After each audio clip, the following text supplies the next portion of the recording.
प्रिय विद्यार्थियों, आज हम बीए पार्ट फर्स्ट ईयर का फर्स्ट पेपर समाज शास्त्र का परिचय के अंतर्गत नया अध्याय पढ़ेंगे। समुदाय, जिसे इंग्लिश में कम्युनिटी कहते हैं। मानव अपनी अनेक आवश्यकताओं की पूर्ति करने के लिए समूह के रूप में निश्चित भूभाग पर स्थायी रूप से रहता है। इन प्रादेशिक समूहों के अनेक छोटे बड़े आकार प्रकार होते हैं, जिनको सरल भाषा में समुदाय कहते हैं। समुदाय की परिभाषा और अर्थ। अनेक विद्वानों ने समुदाय को परिभाषित करने का प्रयास किया है, जिनमें है मेंजर के अनुसार वह समाज जो एक निश्चित भूभाग में रहता है वह समुदाय कहलाता है। डेविस के अनुसार समुदाय सबसे लघु क्षेत्रीय समूह है जिसमें सामाजिक जीवन के सभी पहलू आ सकते हैं। मैकाइवर और पेज के अनुसार जब कभी कोई समूह छोटा या बड़ा इस प्रकार साथ साथ रहते हैं कि वो इस या उस हित में हिस्सेदार न होकर सामान्य जीवन की मूल परिस्थितियों में भाग लेते हैं, उस समूह को समुदाय कहते हैं। उपयुक्त समाज शास्त्रियों की परिभाषाओं के आधार पर यह निष्कर्ष निकलता है कि समुदाय मनुष्यों का लघु समूह है जो निश्चित भौगोलिक क्षेत्र में निवास करता है, जिनमें हम की भावना होती है, जिनकी समान रुचियां और क्रियाएं होते हैं और वे सामाजिक जीवन के सभी पहलुओं से संबंधित होते हैं। समुदाय के तत्व। समुदाय के निम्नलिखित तत्व हैं। नंबर 1, निश्चित भूभाग। लगभग सभी समाजशास्त्रियों ने समुदाय की परिभाषाओं में निश्चित भूभाग का वर्णन किया है। डेविस ने समुदाय की विशेषता प्रादेशिक निकटता पर विशेष बल दिया है। नंबर 2, विशिष्ट नाम। संसार में जितने भी समुदाय हैं उनका एक नाम होता है। समुदाय के सदस्य स्वयं के समुदाय को नाम से पहचानते हैं। विशिष्ट नाम के द्वारा अन्य समुदाय के सदस्य भी उन्हें पहचानते हैं। नंबर 3, मनुष्यों का समूह। समुदाय व्यक्तियों का एक समूह होता है। सभी समाजशास्त्रियों ने समुदाय की परिभाषा में कहा है कि समुदाय लोगों का समूह है। नंबर 4, सामुदायिक भावना। जब व्यक्ति अपने स्वार्थ को समूह के लिए त्याग देता है या अपने स्वार्थ को कम महत्व देता है तथा समूह के स्वार्थ को सर्वोपरि मानता है तो ऐसी भावना को सामुदायिक भावना कहते हैं। समुदाय में अनेक लोग साथ साथ रहते हैं। वे साथ साथ तभी रह पाते हैं जब उनमें परस्पर हम की भावना पैदा हो जाती है। नंबर 5, समानताओं के क्षेत्र। दुर्खिम ने अपने शोध कार्य के आधार पर निष्कर्ष निकाला है कि समुदाय में अनेक समानताओं के क्षेत्र होते हैं। आर्थिक, सामाजिक, सांस्कृतिक, धर्म, विचार, कानून, न्याय, संपत्ति, आदतें आदि क्षेत्रों में समुदाय के सदस्य एक से होते हैं, इसलिए उनमें एकता भी यांत्रिक होती है। समुदाय में अनेक समानता के क्षेत्र ही उसे व्यवस्थित रखते हैं। समुदाय के संगठित बने रहने के लिए आवश्यक है कि रीति रिवाज, भाषा, स्थानीय कथाएं, रूढ़िवादी विचार आदि क्षेत्रों में समुदाय के लोग समानताएं रखें। नंबर 6, स्वतः जन्म।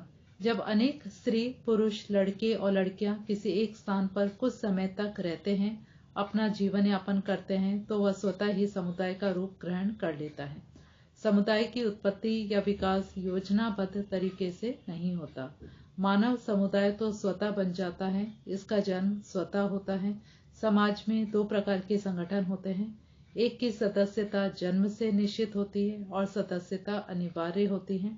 दूसरे की सदस्यता इच्छिक होती है। परिवार, जाति, समुदाय, राष्ट्र आदि प्रथम प्रकार के संगठन हैं। इनकी सदस्यता जन्म से तय होती है। नंबर 7, सामान्य जीवन। व्यक्ति समुदाय में जन्म लेता है, उसका उसमें पालन पोषण होता है, बड़ा होता है, विवाह होता है। एक प्रकार से समुदाय में व्यक्ति जन्म से लेकर मृत्यु तक अपना जीवन व्यतीत करता है। व्यक्ति अपना पूर्ण जीवन समुदाय में रहकर व्यतीत करता है। समुदाय में रहकर व्यक्ति अपनी आवश्यकताओं की पूर्ति करे, सामाजिक संबंध स्थापित करें, समुदाय के अन्य सदस्यों के साथ सहयोग करे तथा स्वयं की क्षमता के अनुसार दूसरों की मदद करे। अर्थात समुदाय का यही उद्देश्य होता है कि लोग उनमें अपना सामान्य जीवन व्यतीत करें। नंबर 8, स्थान का स्थायित्व। समाज में अनेक प्रकार के संगठन होते हैं। इनमें से कुछ तो अस्थायी होते हैं और कुछ स्थायी। भीड़ और श्रोता समूह अस्थायी होते हैं। समुदाय का एक निश्चित भूभाग होता है। समुदाय कोई अस्थायी सामाजिक संगठन नहीं है। यह मनुष्यों का ऐसा समूह है जो एक भूभाग की इकाई से जुड़ा होता है। उसका एक नाम होता है। नंबर 9, आत्मनिर्भरता। प्राचीन काल में समुदाय अपने सदस्यों की लगभग सभी आवश्यकताओं की पूर्ति किया करता था। पहले यातायात और संचार के साधन नहीं थे, तब व्यक्ति अपनी आवश्यकताओं की पूर्ति के लिए अपने समुदाय पर निर्भर रहता था। उसके पास दूसरा कोई विकल्प नहीं था। जो समुदाय जनसंख्या और भौगोलिक क्षेत्र के दृष्टिकोण से जितना छोटा होता था, वह उतना ही अधिक आत्मनिर्भर होता था। लेकिन आज औद्योगिकरण हो गया, यातायात के साधन विकसित हो गए, तो समुदाय की आत्मनिर्भरता के लक्षण का प्रभाव भी कम हो गया है। छोटे बड़े समुदाय। जनसंख्या, भौगोलिक क्षेत्र और संबंधों की परिधि के आधार पर समुदाय के लघु और बृहद प्रकार हैं। आदिम समाज और ग्राम छोटे समुदाय के उदाहरण हैं। राष्ट्र और महाद्वीप बड़े समुदाय हैं। अनेक लक्षण हैं जिनके आधार पर छोटे और बड़े समुदायों में अंतर किया जा सकता है। बड़े समुदाय कई क्षेत्रों में छोटे समुदायों को संरक्षण प्रदान करते हैं। गांव, कस्बा, नगर, प्रदेश, देश, राष्ट्र आदि समुदाय के विभिन्न प्रकार हैं। मानव की अनेक आवश्यकताएं हैं। इन आवश्यकताओं की पूर्ति लघु तथा बृहद दोनों प्रकार के समुदाय करते हैं। मित्र और मित्र मंडली, रोजमर्रा की आवश्यकताएं, रोजगार, भजन पूजन, मनोरंजन के स्थानीय प्रकार सभी लघु समुदाय प्रदान करते हैं। शांति, सुरक्षा, दासता या गुलामी, युद्ध आदि बड़े समुदाय के स्तर पर होते हैं। क्या जाति एक समुदाय है? जाति व्यक्तियों का समूह है। जाति में हम की भावना होती है, लेकिन जाति का निश्चित भूभाग नहीं होता है। जाति के सदस्य बड़े भौगोलिक क्षेत्र में फैले होते हैं। जाति के सदस्यों के जीवन का तरीका सामान्य नहीं होता। इस प्रकार जाति में समुदाय की आधारभूत विशेषता निश्चित भूभाग तथा सामान्य जीवन का तरीका नहीं होने के कारण उसे समुदाय नहीं कहा जा सकता।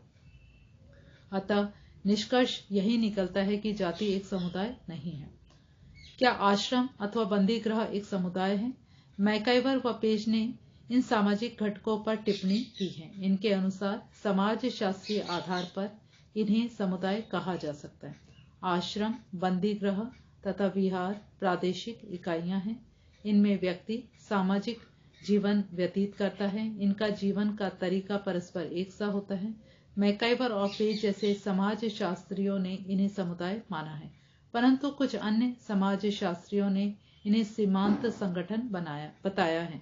कुछ लक्षणों के आधार पर ये समुदाय कहे जा सकते हैं। पूर्णतया ये समुदाय नहीं है, क्योंकि इनकी सदस्यता की कुछ शर्तें हैं।